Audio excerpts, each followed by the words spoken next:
네, 윤석열 검찰총장에 대한 징계위원회가 결론을 내기 위한 마지막 의결 절차를 진행하고 있습니다. 그 결과는 자정쯤에 나올 걸로 보이는데요. 네, 법무부에 나가 있는 취재 기자 연결해서 자세한 내용 알아보겠습니다.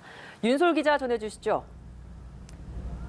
네, 법무부입니다. 오늘 오전 10시 반쯤 시작된 징계위원회 2차 회의는 멈췄다 다시 열렸다를 거듭하면서 현재 11시간을 넘겼습니다. 현재 징계위원들의 의견을 모으는 절차만 남겨두고 있는데요. 징계위원들은 오후 7시 50분쯤 신문을 종결하고 잠시 쉬었다가 9시 9분쯤 정식 토론을 시작했습니다. 징계위원들은 다음 기회를 잡지 않고 이번 회의에서 결론을 낼 방침인 걸로 전해졌습니다. 만약 징계위 내부에서 이견이 생겨 징계 여부와 수위를 결정하는 과정이 길어지면 그만큼 결론도 늦어질 수 있는데요. 결론은 자정을 전후에 나올 걸로 전망됩니다. 징계위가 어떤 결론을 내릴지도 주목됩니다. 법조계 일각에선 부정적 여론을 고려해 징계위가 해임보다는 정직 3개월 혹은 6개월 수준에서 타협점을 찾을 거란 분석이 나옵니다.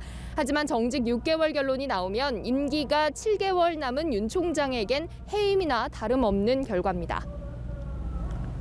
네, 그런가 하면 윤 총장 측은 최종 진술을 거부하고 징계위를 나왔다고요?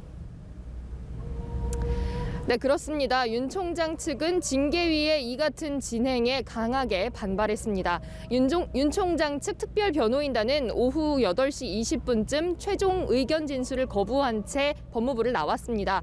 윤 총장 측은 징계위의 증인 신문 내용을 토대로 최종 의견 진술 준비를 위해 한 번 더 날짜를 잡아달라고 요청했습니다.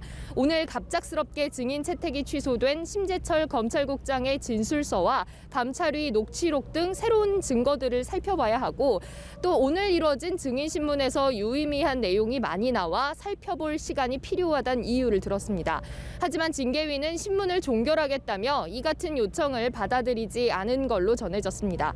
윤 총장 측은 당장 최종 의견 진술을 하라는 건 무리한 요구이고 현실적으로 불가능하다며 이의를 제기하고 최종 의견 진술을 하지 않기로 했다고 전했습니다.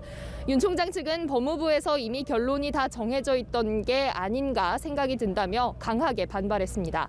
징계위의 절차가 위법 부당하다는 입장은 징계가 확정된 이후 이에 불복하는 소송전으로 이어질 수 있다는 점을 시사하는데요.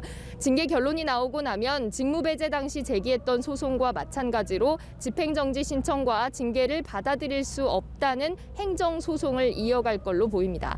변호인들은 징계가 확정되면 결정할 문제라면서도 결과에 승복할 수 없다는 게 기본 입장이고 거기에 따른 대응을 할 것 같다. 이런 말을 남겼습니다.